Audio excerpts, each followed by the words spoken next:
Hi there, this is Jimmy from BlackboxMyCar, and today we'll be going over some best discreet dash cams and install tips.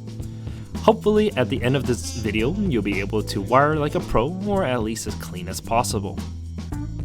As important as it is for a clean install, we all have to start with a clean camera. The BlackVUE cylindrical shape allows the unit to be mounted in many places, while being stealthy as possible. Depending on windshield types, the F800 Pro from THINKWARE can also be just as discreet. It uses an adhesive mount that sticks to the body of the unit directly to the windshield, perfect for those who have a bigger center console or sensor by the rearview mirror, as it can be stuck off to the side. As for the cabling itself, it can be tucked into the interior panels. The plastic can be scratched easily, so take care when prying panels or when trying to tuck the cables in. A plastic trim removal tool would make it easy to tuck cabling without damaging the vehicle. Run the cable starting from the top, where the dash cam is, by tucking the wiring into the top headliner and then moving it to either side of the vehicle. It's best to move it to the side of the fuse panel to make installation easier when running the cables down. At the top of the A-pillar, there's generally a slit where the cables can be tucked into.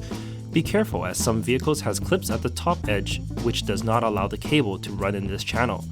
Be sure to look into this before applying pressure. Running the cable down the side of the vehicle and to the fuse box is best to use the weather stripping on the door edge to hide the wires. The rubber piece can be pulled from the vehicle with ease and is flexible enough to hold the cables inside without compromising the seal. In general, wires are relatively thin. They just have to go somewhere. It is easy to tuck them into all sorts of panel and places. It's finding the right placement of said cables that's important.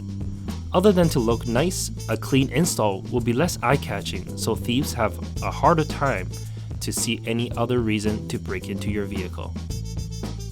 Thanks for watching the video. Don't forget to comment, like, and subscribe. Leave a comment below if you liked the video, and also if you have any questions concerning what we talked about today, or if you just have any suggestions on what we should review. We'll see you next time on BlackboxMyCar.com.